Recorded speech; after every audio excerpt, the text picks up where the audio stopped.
안녕하세요. 백상 목사입니다. 오늘은 4월 8일 목요일 아침입니다. 불의와 부정이 가득한, 불법과 악이 가득한 세상 속에서 하나님의 공의와 의는 어떻게 이루어져 갈까요? 마귀가 지배하는 것처럼 악이 판을 치는 세상 속에서 하나님의 선하신 섭리와 하나님의 경륜은 어떻게 이 세상 안에 구현될까요? 오늘 본문에서는 그와 같은 것들이 좀 실려 있습니다. 어제부터 우리가 출애굽기를 보기 시작했는데요. 이스라엘 백성이 애굽 땅에서 늘어나기 시작하자 바로가 이스라엘 백성을 압제하고 이스라엘 백성을 말살시키려는 계획을 펼치고 있습니다. 하나님께서는 아브라함에게 주신 약속의 말씀, 생육하고 번성하여 바다의 모래알처럼 많은 민족을 이루게 할 것이라는 약속의 말씀과 아브라함의 씨로 말미암아 천한 만민이 복을 얻게 하겠다, 그들이 구원받게 하겠다는 하나님의 놀라운 경륜이 이스라엘 민족을 통해 이루어져 가고 있는 것입니다. 그런데 악한 자와 마귀는 바로의 마음을 충동질해서 이런 하나님의 경륜을 이루어갈 이스라엘 민족을 이 땅에서 말살시키고자 하고 있는 것이죠. 그 악한 통치자가 세상을 지배하고 불법과 불의와 악이 관영할 때 어떻게 하나님께서는 이 땅에 하나님의 뜻이 이루어져 가도록 하실까요? 오늘 본문에서 이스라엘 백성을 향한 하나님의 경륜을 이루어가는 과정이 하나가 놀랍게 묘사되어 있는데, 악이 관영할 때 먼저 모세가 태어나게 됩니다. 하나님은 모세를 통해 이스라엘 백성을 구원하기를 원하셨죠. 어떻게 작용하고 있습니까? 1절, 2절, 3절을 제가 읽어보겠습니다. 레위 가족 중 한 사람이 가서 레위 여자에게 장가를 들어 그 여자가 임신하여 아들을 낳으니 그가 잘생긴 것을 보고 석 달 동안 그를 숨겼으나 더 숨길 수가 없게 되매 그를 위하여 갈대 상자를 가져다가 역청과 나무진을 칠하고 아기를 거기 담아 나일 강가 갈대 사이에 두고 그의 누이가 어떻게 되는지 알려고 멀리 섰더니, 1절부터 4절 말씀을 통해 오늘 좀 자세히 살펴보려 하는데요. 바로와 이스라엘 남자아이들 다 죽이려고 할 때 모세 어머니가 사내아이를 낳았을 때 이 바로의 잘못된 정책, 불의와 악에 따르지 않고 저항하고 진리를 따라 하나님의 의를 따라 아이를 살려둡니다. 비록 세상에 불법과 불의, 악이 관영하여도 하나님의 백성이 해야 할 첫 번째는요, 하나님의 공의와 의와 진리를 따라 자신의 삶을 선택하는 것입니다.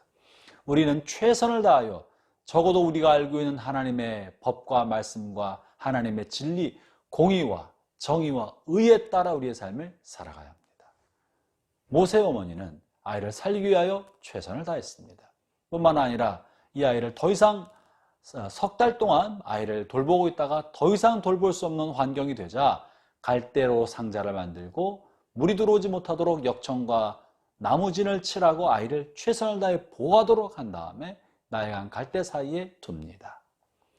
이것은 하나님의 뜻이 무엇인지 알지 못하지만, 그러나 사람을 살리는 것이 하나님의 뜻인 줄 알기 때문에 최선을 다하여 하나님의 의와 진리가 이루어지도록 하는 것입니다.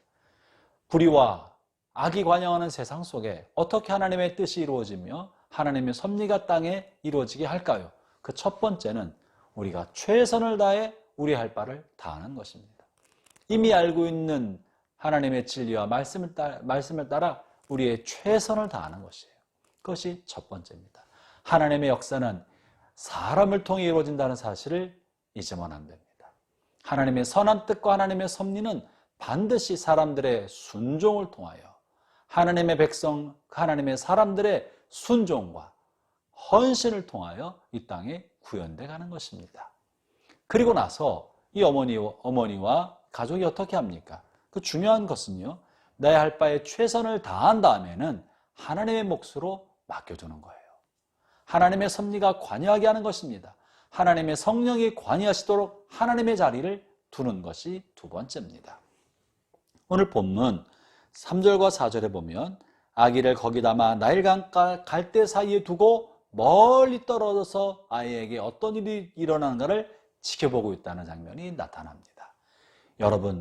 여러분이 하나님의 사람으로서 하나님 여러분에 맡긴 일을 감당할 때 마치 농부가 봄에 씨를 뿌리고 김매기하고 걸음을 주고 밭을 갈 때 최선을 다해 하는 것처럼 그 농부의 최선을 다한 수고가 마침내 가을에 결실을 거두게 하는 것처럼 우리의 주어진 삶에 최선을 다해야 합니다. 그러나 농부의 몫을 다하고 나서 비를 내리고 햇볕을 주는 것은 하나님의 몫입니다. 자라게 하는 것은 하나님의 몫입니다. 심고 뿌리고 밭을 가는 건 농부의 몫이지만 햇빛과 비를 내려서 자라게 하는 것은 하나님의 몫인 것입니다. 이처럼 하나님의 역사는 인간의 순종과 하나님의 성령의 개입을 통하여 이루어지는 것이죠. 이럴 때 우리는 우리의 몫을 다한 다음에는 하나님이 하시도록 하나님의 자리를 두고 어떻게 되어가는지를 겸손한 마음으로 또 믿음의 눈으로 지켜볼 줄 알아야 합니다. 오늘 본문에 모세의 누이와 모세의 가족이 모세를 갈대상자에 담아 애굽강에 띄어보낼 때, 그리고 갈대숲 사이에 둘 때 두고 나서 하나님이 하시도록 내어 맡긴 것입니다. 혹 그곳에 군인이 와서 아이를 죽일 수도 있고, 혹은 악한 자에 의해서 악한 자가 데려갈 수도 있고, 심지어 나일 강가에 악어가 물어갈 수도 있었지만 이 모든 것은 하나님께 내어 맡긴 것입니다. 사랑하는 형제자매 여러분, 여러분의 삶에 하나님 주신 영역에 최선을 다하십시오. 충성하십시오. 성실하게 하십시오. 그리고 여러분의 헌신과 최선이 다해졌다면 나머지는 하나님의 몫으로 맡기기를 바랍니다. 자녀 양육도 그러합니다. 우리의 몫이 있고 하나님의 몫이 있는 것입니다. 여러분의 사업도 마찬가지고요. 가정과 일터와 몸된 교회를 돌보는 것도 마찬가지입니다. 우리의 몫을 다한 다음에는 성령이 관여하시도록, 그리고 하나님이 관여하셔서 어떤 결과가 나오든지 간에 그것이 하나님의 뜻임을 겸손한 마음으로 받아들여야 합니다. 왜냐하면 인류를 구원하고 하나님의 나라와 하나님의 의를 땅에 구현시키는 분은 하나님이신 거예요. 하나님이 주체입니다.